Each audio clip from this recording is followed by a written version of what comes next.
Okay, so my name is Zuzana Palovic, and I was born in communist Czechoslovakia. About 1 year before the revolution, my parents decided to defect. So we illegally crossed the Iron Curtain, and as a small child, I didn't have much choice. So I had to tag along with them.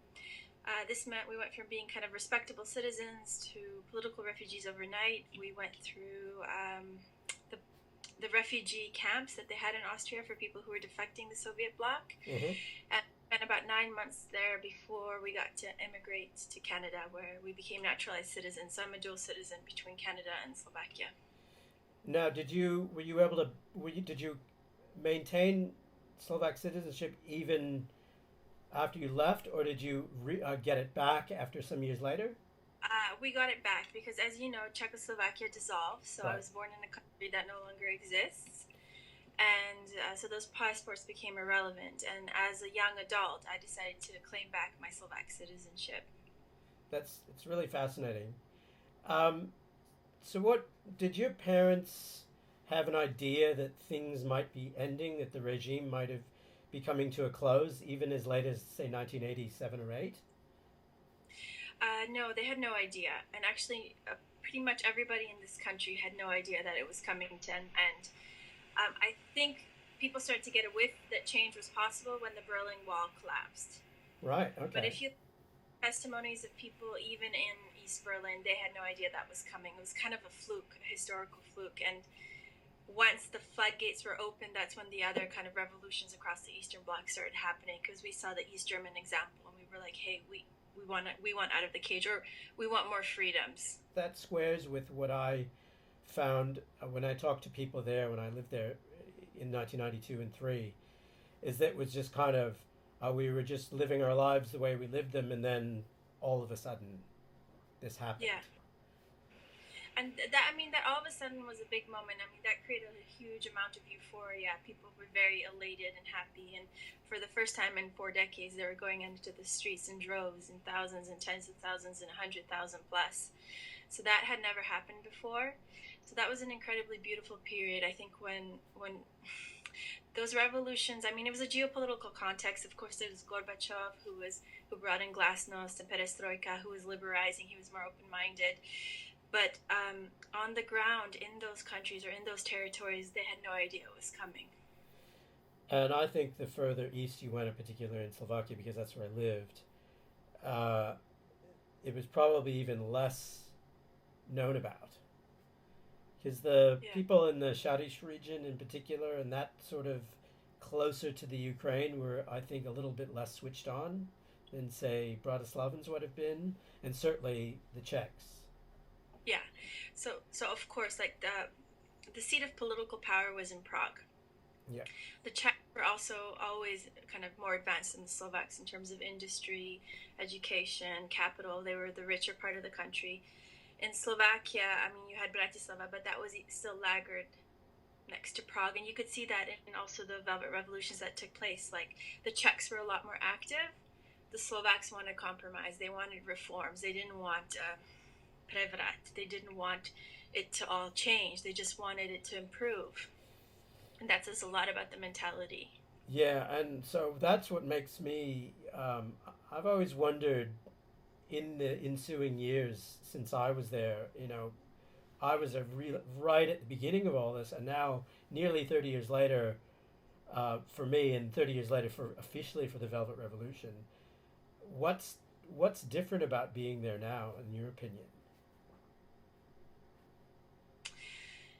I mean, like in 30 years, a lot has changed and a lot hasn't changed. In terms of Slovakia is a lot better off.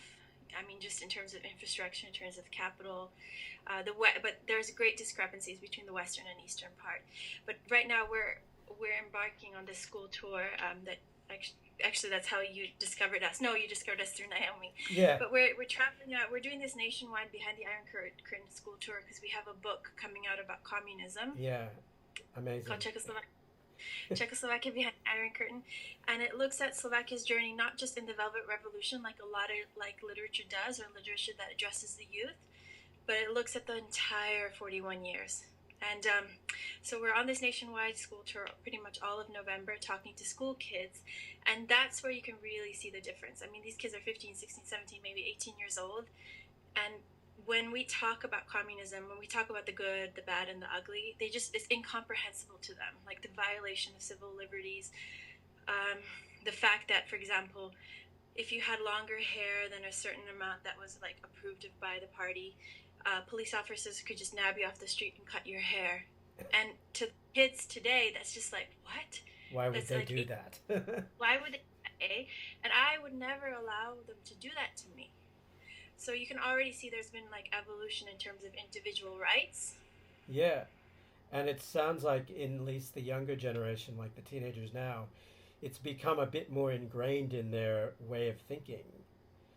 That when I was there, teenagers that I taught were more willing to speak in English class than the adults were, but they still remembered what it was like, because a 15-year-old in 1992 would today be about 40 years old, I think, thereabouts. It kind of scares me to think that.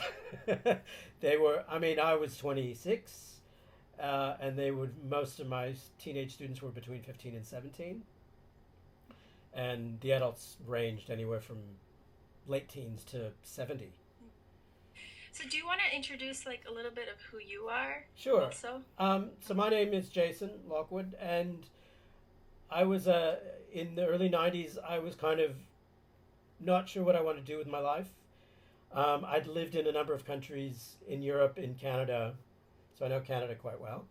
And I thought, what do I want to do with my life? And I thought teaching English overseas would be a great opportunity.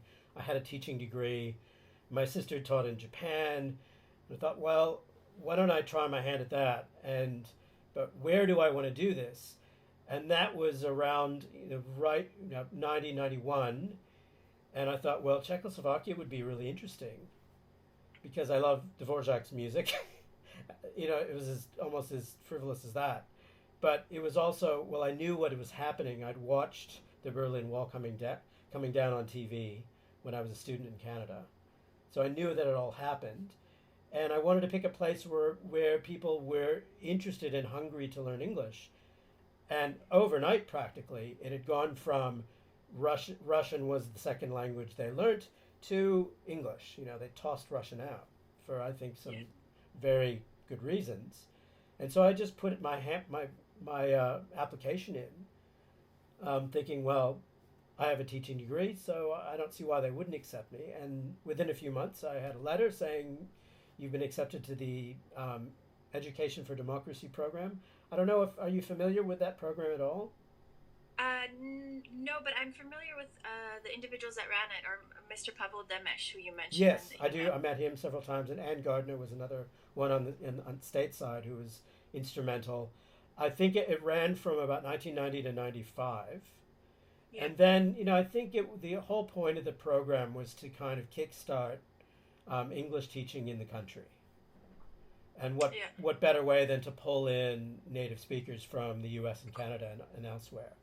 So I think it was dominantly Americans who went, but there were a lot of Canadians as well, who I knew during the year. And so I arrived knowing not a whole lot, and I'm pretty humble about that because at the time there was no internet, so where would I research what Slovakia was like? How would I learn any of the language? It was not an easy proposition.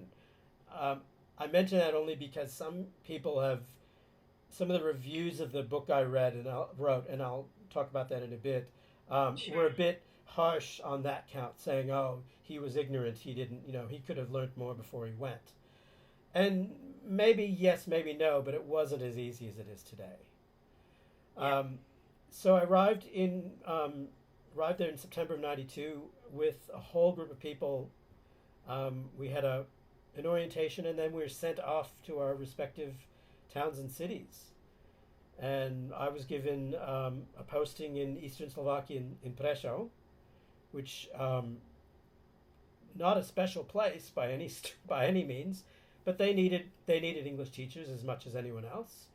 And in retrospect, I think it was really good for me to have gone to a place like that versus, say, Yeah. Prague or Bratislava. Yeah. Everyone wanted to go to Prague or Bratislava. Not, Yeah. and some people did, but most of us were in towns and smaller towns and cities. Yeah. Which is where you can also have the biggest impact, Yeah, I and think. it would have been it was easy to get a little bit cynical at the time because this is a country that's recovering from 40 years of history, um, Yeah. and so it would have been very easy for me to criticize them to their face Yeah. for not being brave enough to make the change before that. Yeah. It's very different, and your parents could, I'm sure, and have told you this, that you could be very brave, but if the repercussions are really strong, not just for you and your family, but for your friends, for your neighbors, for anyone. So it's all well and good to show this brave face 30 years later, but I think Yeah. it was exceedingly difficult for people to make any kinds of changes. And that's what, like, we can actually see a lot more clear in hindsight. Yeah, I read your book, and yeah, what I was thinking, and actually, just speaking with you now, is just that, okay, you came in 1991 or 92. It was 92, 93. I was there. Yeah, 90. I mean, so the wall essentially came down. I mean, the border was only open in December. right. So essentially, 1990 is when the cage was lifted. And so you came into the eastern part of the country, or one of the most eastern cities, bigger Yeah, cities, Prešov. And so you actually went into, although it was no longer officially communist, it's like you went in and you went into communism, you know? And yeah, or that's as like, close to it as I could have seen. Right. yeah, that's the fascinating thing, is that we're often a bit naive that when major changes come, like the Velvet Revolution, we think things just change overnight. And certainly a lot of things have changed in this country, but it's like the thinking has not, or it's changing, and it's changing with the incoming generations that are born in more freedom, Yeah. and therefore they take this freedom as a norm.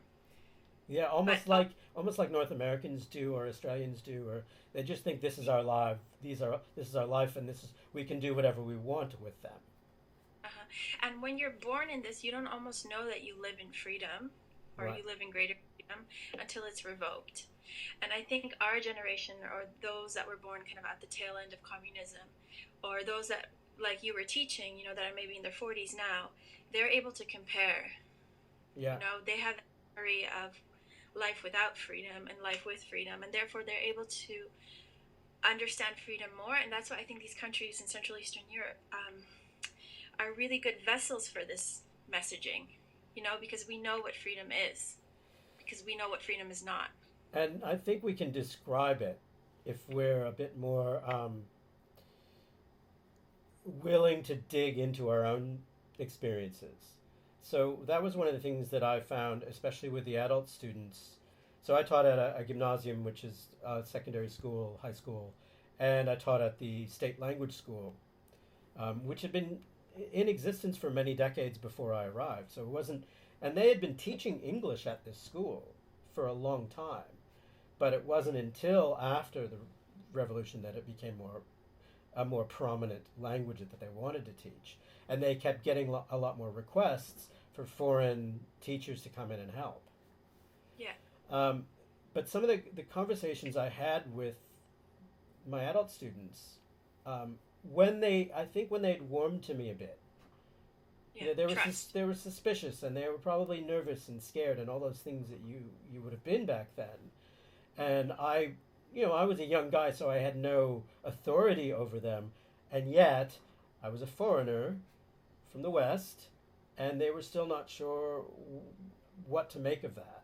So it was tricky in the first few months, and then it got a little easier, and then we could have conversations about what is it like to find a job, what is in the West or in America or Europe, how do we create a CV. And I had one private student that I just discuss in my book about, you don't put your entire life story and the life story of your family and your extended family into your CV if you want to get a job. It should be very short and brief. And why do you think people were doing that? Like, where does that practice come from? Of I think being that descriptive? I think that practice came from the idea that your life wasn't that meaningful by itself because of that sort of collectivistic mentality.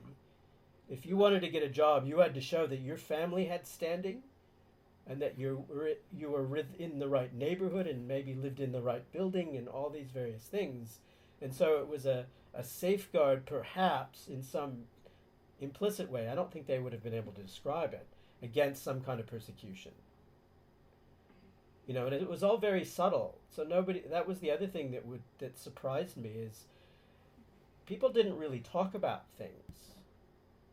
They would hint at things, or if you would ask them what their favorite color was, they would say, "Well, it used to be red, but now it's blue." What does that mean? And I think they were confident enough that they could say that they had their own favorite now. Whereas before, they had to say red because that was the official color. So it was that kind of thing. They would never say outright why they'd changed their mind. It was one of those things where you had to kind of read between the lines.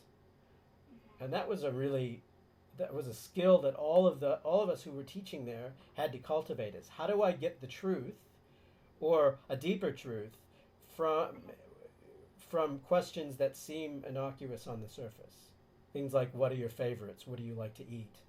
Where do you like to travel if you could travel at all? And so that was tricky. Well, those are extremely subjective questions, and I mean, my own research looks at this. So I did a PhD on migration and knowledge transfer, and it ended up taking me down the kind of rabbit hole of mindsets, studying mindsets, and studying, of course, the past regime and its imprints on the current mindsets of people in the Eastern Bloc, using Slovakia as a case study. And that was the thing, is that because of the collectivist ideology that was communism, which meant like the we always superseded the me, or the community had much greater value, the collective had much greater value than the individual. The individual and individuality, and that meant also subjectivity, had to be suppressed. Yeah. That's why civil liberties were suppressed in this region, because the individual had no value. So if you're going through a K through 12 education system, you're never encouraged to have a subjective interpretation of something. That's right. Or even personal preferences, from what I could gather. So they took it too extreme. I mean, that was the flaw with this whole ideology. Is like, its ideals were beautiful. Like, the community is more important than the individual. That's like, former collectivist societies, that's beautiful. That really resonates with us. But it's like, it was taken to such an extreme. Yeah. Where you couldn't have needs, preferences, subjective interpretations. And I long thought that they sort of flipped the paradigm. So you could say, we do value our community, but not at the expense of individuals, but as a way to, we're going to, like, as we're so used to these days, or in other parts of the world that have not had that kind of lack of freedom, is community is important, but it doesn't squash the individual. It's a complement. Everyone can be harmonious because they choose to, not because it's the official rule that you must. And that was an interesting, I was able to have conversations like that with people as the year wore on. Right. And in some ways, having philosophical conversations was one of the things that I was able to have there that's harder in the West. That sounds kind of funny. You're dealing with people that contrast gives rise to clarity. So in the West, we've had one regime, or like one system that's been operating, which is the democratic, capitalistic, free enterprise system. Right. For gender.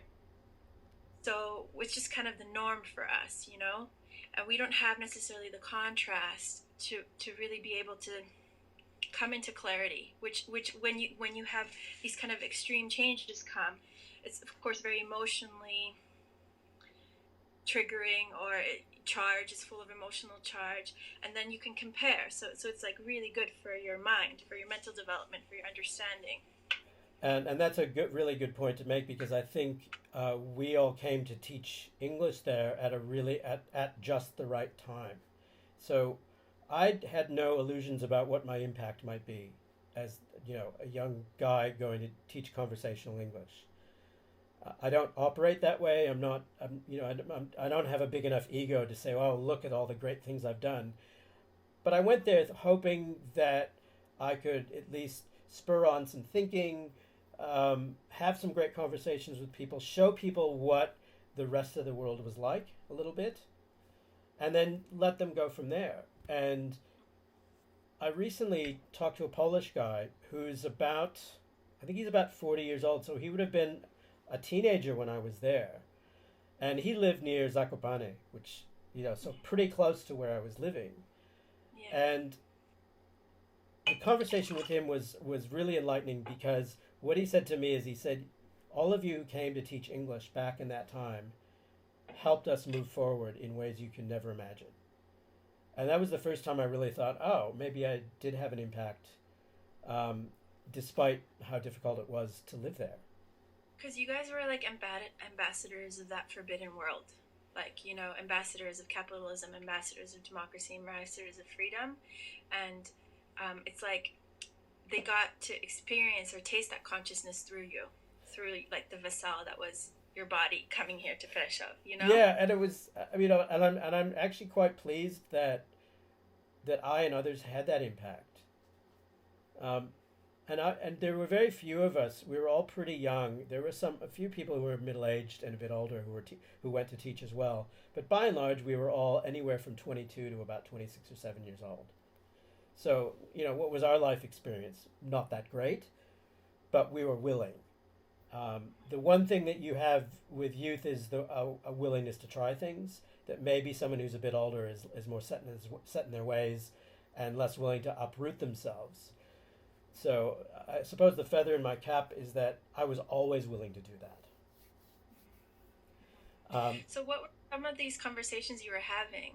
Like you were saying, you had those fascinating philosophical conversations. So they came through fairly simple discussions about career and life and relationships, and how do you find the right kind of work for you, because they weren't used to the idea of searching for a job or a career or a vocation in life that was personal. It was, maybe they weren't assigned jobs technically, but in a way they really didn't have, they could work in a factory, or they could work in a school, or they could work in a number of places, but it wasn't really tailored to their interests or desires. So they saw me as like an oddity, because they asked me, so what was your job before you came to Slovakia? And I was a tech support representative for a temporary employment firm. To me, nothing special, but to them, they thought that was really interesting, because it was something that I chose, that I was helping people learn about computers and all this stuff that just didn't exist for them. And then many of my colleagues would invite me over for coffee, and was always a keyword for drinking a lot. And I assume that people who live in Slovakia and the other Slavic nations, as well as Hungary, are still pretty heavy drinkers. Is that a true statement? Yeah. That's it's something that's the drinking culture is pretty embedded in our region, but I don't know if that's like a positive. I think that's like a coping mechanism people use, and now it's part of the culture. Yeah. So Australian culture is very much a beer and wine culture, and there is a lot of drinking here, but it's more for the fun of it in some ways than it is for the coping. Obviously, people who drink too much, for them it's coping, but consider a whole nation that needed a coping mechanism. And that was it. So I'd get invited to these teachers' flats to have coffee and lunch, and really what that amounted to was one cup of coffee followed by brandy, followed by vodka, etc. So go back to teach after that? Yeah, and so there were times when I had to refuse their invitations, because there were quite a number of teachers who would teach in a certain state of inebriation. Oh, really? yeah, and that was kind of sad to see. Um, so I didn't want to become that. It was difficult because it may be like that still. Is if someone offers you a drink and you say, "Oh no, I wouldn't, I don't want one," they might be a little bit offended.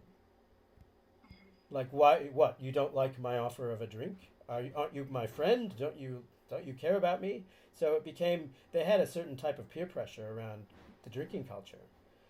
Um, and I had a friend there who was diabetic, type 1 diabetic, and couldn't drink. And this was misunderstood as him refusing to drink. He was refusing their drinks. What, he is a rude man. No, it was difficult to explain. No, I'm diabetic and I literally cannot drink. Or I die. Or I'll die. And this was a guy who had to have a year's worth of insulin with him because finding insulin in Slovakia in the 90s not so easy. Um, I think some of the most interesting conversations I had were with some of my colleagues at the language school in particular. I was the only male among 15 or so women teachers. And interestingly, I got to know Slovak women a whole lot more than Slovak men, who I think, from what I heard from various people, the Slovak men in that culture at the time felt a bit intimidated by the Western men who were coming. And How did you guys perceive that as like, or you were told they were intimidated? we'd hear like there would be like Chinese whispers that it would be one of those things where you oh Mr. Jones, I'm using an English name, but uh, he's afraid to talk to you because you're so much better than he is. So They would that actually say that. yeah, it was really interesting that they would just assume that because I was from the West, I must be better. And do you think there was this assumption, just like personally asking you, with Russians, like under communism, let's say if a Russian came, they would also assume this thought? No, it was very Western focused at the time. Mm-hmm. So they had this old idea. They didn't want. I would get told fairly often that they didn't want to talk to Russians. They only wanted to get to know people from the West. Yeah, yeah. I was just wondering during communism, like let's say if there was Russians that came over for whatever reasons, if there was the same reaction, that this is a supreme. Oh yeah, and I think it might have been. I wish I had actual proof of that. I don't, but they did. Slovaks, as you probably know, and as they probably still are today, are were rather self-conscious about their value. They said a lot of things like, "Oh, I am nothing. I am just a normal girl or a normal boy," and and girl and boy in particular. Even my adult students would refer to themselves as boys and girls sometimes. Where do you think this like I am nothing comes from? I think it was it had to have been part of the ideology that it wasn't necessarily overtly a political thing, but it was when you're taught that you're only as good as the group you belong to, then you're probably going to think, well, by myself, I'm nothing. I really need, my group, whatever that group is, my family and my friends and whoever else is in the neighborhood. And so that, and I think if you have it pounded into you year in and year out by your teachers, by everyone around you, that don't think of yourself as anything. You end up believing it. And that was, as you've mentioned, cultures change very slowly, and this is sort of a mindset that doesn't just change because the system has changed. I think quite a few people I talked to after my year thought, well, now they can do what they want because they don't have the thumb of some kind of dictator. And I said, yeah, but they haven't learned what it's like yet. They're only just beginning. Um, You like Americans thought that they could do what they want, yeah, Americans or would think when I described the situations that I got into, they'd say, "Oh well, it why is it so hard for them? They're free now. They can do it, think what they want, and go where they want." And I don't think it's that simple. it's like you need to learn certain skills of how to operate in freedom, you know. And that's the thing. It's like it like I don't know. I compare it to like an abusive household or something, and it's like if you have someone like some authority figure, some who has total control and is telling you what to do, you know, how to think, when to eat, when to shower, when to go, this is what you're going to do from this time to this time, this will be your job. And you never have to have sovereign thinking. That's You it. know, That's a great way of putting it. you never have to decide for yourself. You don't develop that ability. In fact, that ability, if you decide for yourself, you're punished. Yeah. You know, So some it's ways are hard ways, so it's you don't cultivate. that's right. And in fact, one of my teenage students, um, she and her mother had lived in the U.S. before the end of communism, and it was a bit murky how they made it over there. I mean, were they permanent defectors? I'm not sure exactly, but they came back to Slovakia before communism ended. Okay. Also interesting. So the teenage daughter was my best student. She spoke perfectly fluent American English. You probably wouldn't have known she wasn't raised in the U.S. Her mother spoke decent English, um, and I never was able to ascertain why she came back, other than she would say things like, "Well, very difficult, too much choice." The mother would say that, and I thought, okay, I think I understand that when you go from a place like Slovakia during the communist regime or even immediately after, to go to, say, Canada or the US at the time would have been really overwhelming. So just the idea of walking down the aisle of a supermarket and seeing, you know, 15 different varieties of Coke. I mean, that's we obviously take that for granted, but they they thought that was really mind blowing. Yeah, for sure. I mean, that's something I hear from my family. Like, even commenting on my life, like I've done a lot of different things, and in a short time span, and they view like it a little bit as a negative, as in I have too much choice.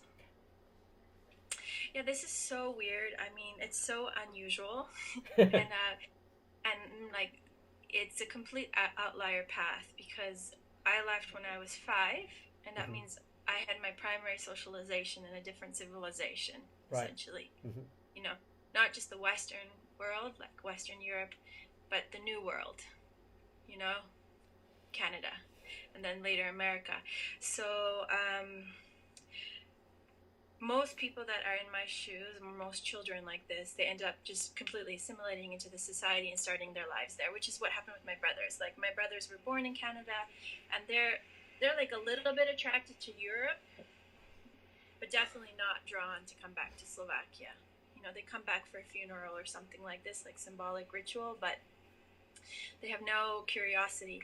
And I, on the other hand, since I was a kid, I always felt this huge curiosity towards Slovakia. And when we would have family visits, or my uncle or my aunt would come, or my grandparents would come for 6 months at a time to take care of us while my parents were working, like I loved it. Like I loved being around Slovaks. I loved speaking Slovak. I love Slovak food. So like for me, I had some kind of nostalgia. Yeah. And when I was 18, I went to university in the US, and I would have 3 months off in the summertime. And so I decided to use those summers to come to Slovakia. And that's when I really started kind of more as an adult exploring this culture and this country.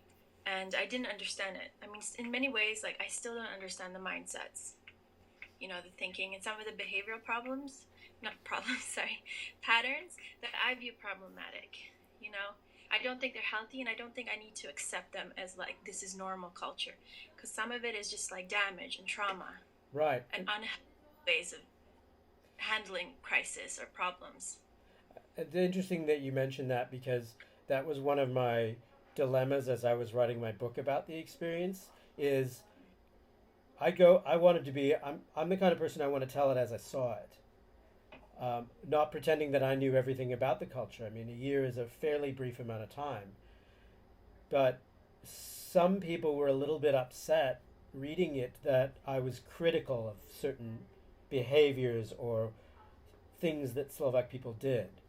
Um, I tried to be as I guess nice about it as I could. I didn't want it to be a big long, a 260-page rant, because that doesn't serve anyone. But I also didn't want it to be a sugar-coated, oh, isn't Slovakia wonderful and isn't everyone wonderful there? Because at that time it wasn't. And I think you're fortunate to live there now, because there are a lot of things that have changed for the better, and obviously a long way to go in culturally. But I think it's actually vitally important to teach the skill of criticism and to say this thing is because they're a damaged people because of this system they lived under. How can we make it better? First thing, you have to shed some light on it, I think. Yeah, I think that's part of the emotional maturity process, is like being able to receive criticism. And I think that for so long that criticism was so unjust and was so abused to execute certain agendas, under communism, that people are extremely triggered by criticism. They don't take well to it and kind of emotionally shut down. But I think again, like, it really, you can see such a difference with this new generation. Like, they're much more fluid, they're much more accepting of criticism than like someone that's like 35 or 40 or 45 and forget it, like 60. It's, like, I think it's the ego is very fragile. Yeah, and I think that's what it is. And I think some of the criticism that I've received comes from that place. And as you know, when you write a book alone or with someone else, as you've done, you put yourself out there, and people are going to like it or they're not going to like it. And they're going to have their own personal reasons for it. But I think it's still important to put your voice out there, because otherwise nobody would know. Yeah, like, I remember reading your book, and I definitely don't think like you it was a rant. I remember parts where you were critical, and it's like I could see that you were being critical through your civilization lens, like having grown up in the West, having grown up in America. You were seeing it, that this is like wrong, or this is unhealthy, and so I could see, oh, people are gonna get triggered by this, but that's, I think, totally fine, and you have every right to do that, and that's actually very important to put that opinion out there. As long as it's genuine. Yeah, and I think if it comes from a place of genuine concern, then I think criticism is okay. I dislike the kind of books that rant just for the sake of ranting, but I also thought, well, this is a time capsule, and my sister was fairly instrumental in getting me to write this thing, because she said nobody else has had that kind of experience at the time that you had it. Aside from the other people who are in the program with you, but very few people have any idea what that country was like or what that part of the world was like. So you should write this. Can you tell me again? You explained it in the book, but I want you to say it now. Is like, why did you call it Banana Peels on the Tracks?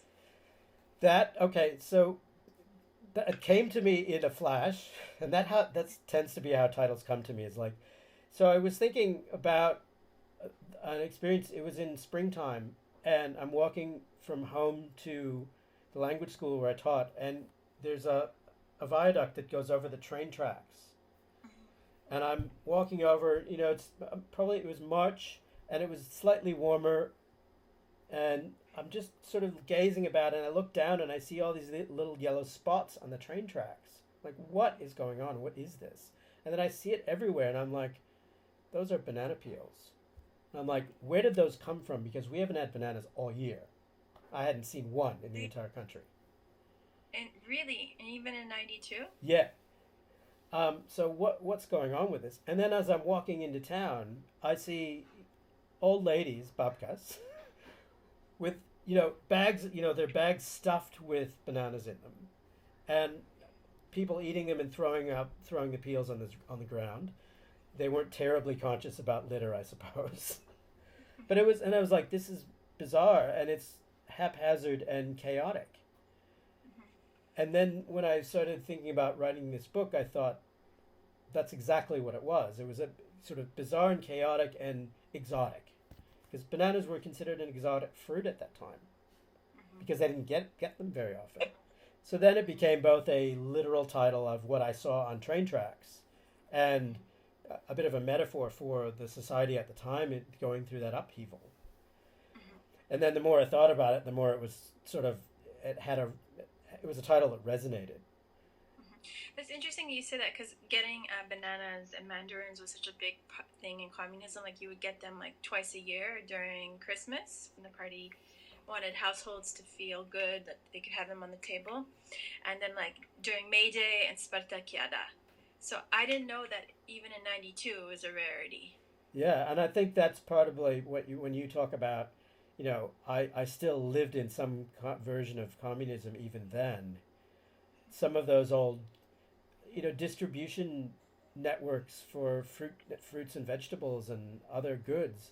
We're so used to our highway systems with trucking and all that stuff. We've got systems that have been set up for so long, we don't realize that there's a lot of infrastructure involved with that. And also, how do you know how many bananas to send to this city? I mean, it was one of those things where the officials said we're going to send 500 or whatever, but they didn't take into account the need, or supply and demand and all this stuff that we seem to understand implicitly. On the Western sense, like in the market sense, they were also figuring it out, like distribution infrastructure, trustworthy partners. Yeah. Shopping centers took a while to come, like especially to the east. Like I remember just being in Liptovský Mikuláš, where my father's from, and the first Hypernova opened, which was like a big shopping supermarket. Yep. And I don't know if that was even in the 2000s. Like it was pretty late. Yeah, and I see photos. I looked up photos of Prešov from more recent years, and the old Prior shop, which was the department store of the communist era, it still existed when I was there, and the whole format was exactly as it was.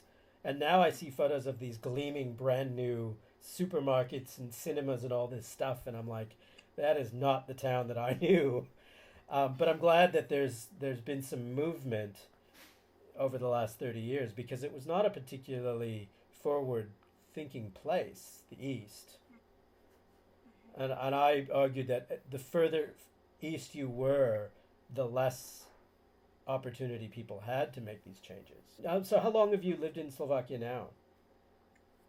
So I've been back about 2 years, but I would say since I've been 18 years old, I've been coming on and off, doing the summers, Christmases, and also my PhD, I did my whole research here. So I was here for a year and a half just doing field work. So I got to know the society pretty well, and I mean, I'm living in it now. Yeah, and I would say far, far better than I ever could have, which is, that's wonderful. And I have plans to return probably in the next couple of years. And I'm working on a new book set primarily in Slovakia novel. Yes. So this is I find this all very serendipitous, because what I need to know about is some of the final years, and because my characters are Slovak, most of them. Yes. And I want to get that right. Mm-hmm. And we definitely need to come back for a visit. Yeah. And that's the goal, is probably 2021 to do I hope an extended visit in Europe, and then include the East as well. So you'll see big changes, like especially in the West, where the capital is concentrated, where the foreign companies are at. Slovakia was especially since 2004, I would say, since we stepped into the EU, it's been a cheap labor destination. Now Right. It's not anymore, but we were the largest car manufacturer per capita in the world. We have a lot of shared service centers, like companies like IBM, Dell, Lenovo, Swiss Re coming to set up kind of their operations here, their services. So yeah, and they're ripe for it, because it's an educated populace. Yeah. And there was a lot of, even my teenage students were really interested in 90s. And something that I found hilarious when I first came to Sydney was seeing a Skoda on the road, because Hmm. that was the communist car that was, like a lot of those other countries that had those pretty crappy cars. And then to see them in other parts of the world. Now, obviously, it's not the Skoda of back then, but it was just really amusing. They're not sold in the U.S., and I'm not sure if they're sold in Canada even. Hmm. But they're quite common in Australia. And they're very common in the UK too. Yeah, and so they were bought by Volkswagen, and so they're basically it's sort of a variation on the theme of the Volkswagen. But nonetheless, I mean, it's got to be a point of pride for Czechs in particular that they've got something that the West wants. Hmm. I think that's what's going to increase more and more with time. It's like Slovak companies going global, creating services or products that the world wants, the West wants. Yeah. So how did And you connect with your co-writer? so Gabriela Beregházyová, she's the co-author of our first book, Slovakia, The Legend of the Linden, and this new one, Czechoslovakia Behind the Iron Curtain. And it's a really beautiful organic partnership we have. We met doing our PhDs in the UK. So we were at the University of Surrey, and we had the same supervisor because we were both writing about Slovakia, and he was someone that has been writing about Slovakia from different angles for the last 25 years since the country came into existence. Right. So we met through him, and then we developed a friendship, and that friendship became something professional. When we were coming towards the end of our PhDs, and we were trying to decide what to do. Do we continue like setting up our lives in London and working in academia, or do we go work in the private sector, or do we start something of our own?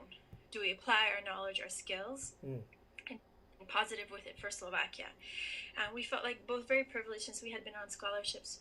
I took 4 years to do my PhD, and basically for 4 years I was paid to study Slovakia, both like in the terrain doing my field work, but also through theory, through textbooks, through articles. So I got to, and the same thing was for Gabrielle, I got to really dive deep into history, into facts, into theories, and we kind of knew that we would lose this knowledge if we don't do something with it. Yeah. Because That, if you're not using knowledge, it's just going to sink somewhere into your brain and eventually dissolve. well, and it's a bit like, why write a book about an experience nearly 3 decades ago? Um, Part of it is to have a memory of it. Mm-hmm. And fortunately, in the age of the internet, I was able to contact a number of people that I knew back then, so I could verify some of the stories. Um, but that's, I think, the great value is being able to capture those things um, in written format for other people to be able to share. Yeah. So that's exactly what we wanted to do. We wanted to anchor it somewhere and to give it to people. And so we started to do that through books, and eventually we want to transition into film.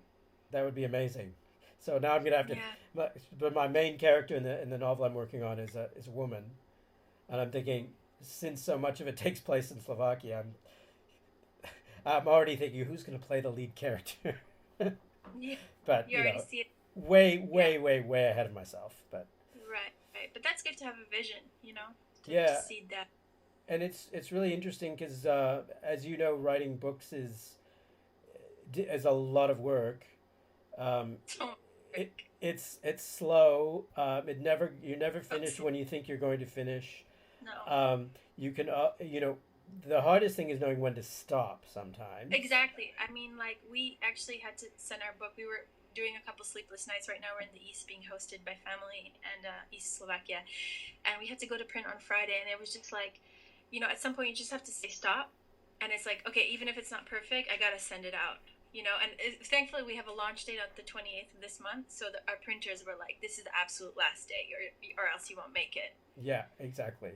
And then all the logistics, all the formatting, and how do you get a cover? I mean, the story of the cover of mine was sort of remarkable in itself. Mm-hmm. because I decided to do this all my own. I wasn't going to try and solicit, try and find a publisher because I didn't think it was even, a hair's chance of being published. So I thought, well, I'll self-publish it, but it's got to look good. It's got to look like a professional book. And I Yeah. knew of this guy who had self-published a lot of books and made a whole lot of money, way more than I ever hoped to. Really. And he had a cover designer who did, and he wrote, and that was sci-fi, and he had a Mm-hmm. cover designer who I thought did amazing work. So I just said, I'll ask this guy, would you do something that's a memoir? And I said, well, I'm not writing dystopian fiction, but I kind of lived in a dystopia. So there's somewhat of a link. And he said, yeah, I'll do it. And he did three initial designs, and one of them was the cover that I have today. And I looked at it and I said, you have understood the whole essence of this thing. Yes. It's like bright, hopeful, but also very dystopic. You know, Yeah, those it banana had to peels be on a, it had out to of be a, context. yeah, it Very had to be something that gave you a feeling for what the story might be. Um, some people said, "Well, I don't see any banana peels on the cover." I'm like, "That's too literal. That's not the point. The point is not that may be the title, but that would be kind of silly in a way. But it has a washed out yellow to it, so I thought that worked really well. So as you know, that kind of stuff, you think, "Oh, I'll write a book, and it'll take X amount of time." But there's the editing, there's the revising, there's the No, no. re-editing, there's Yeah. the errors that you catch at the last minute, and you think, "How did Oh, I miss that?" yes. Totally. And that will continue. I mean, like now I'm able to look at like books that have been actually extremely popular with like a critical eye, and I'm always able to catch mistakes, like with grammar or comma, and it's just like it's part of life, you know. Yeah, and then at some point you have to let it go, and your baby is Mm. born.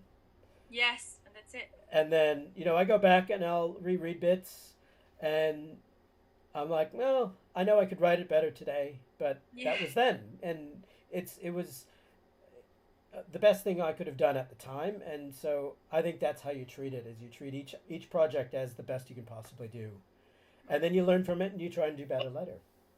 Yeah, yeah. And I think that's the thing with evolution is that like we're not perfect. We just try our best, you know, Yeah, at the and given.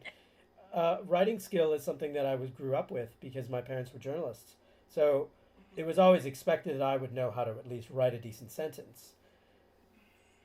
So thank God I had at least a background so that I could at least write decently.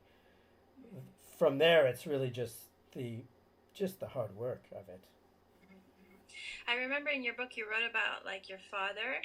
He was a journalist, but he was also like, was he quite conservative or? Yeah, I mean, he was a conservative and not in a sort of the way some people think of it politically, but he was a fairly traditional guy, and yet because he was in journalism, he had a wide open mind, and what he taught me was to ask questions and to not just accept what someone said on face value, but to dig deeper.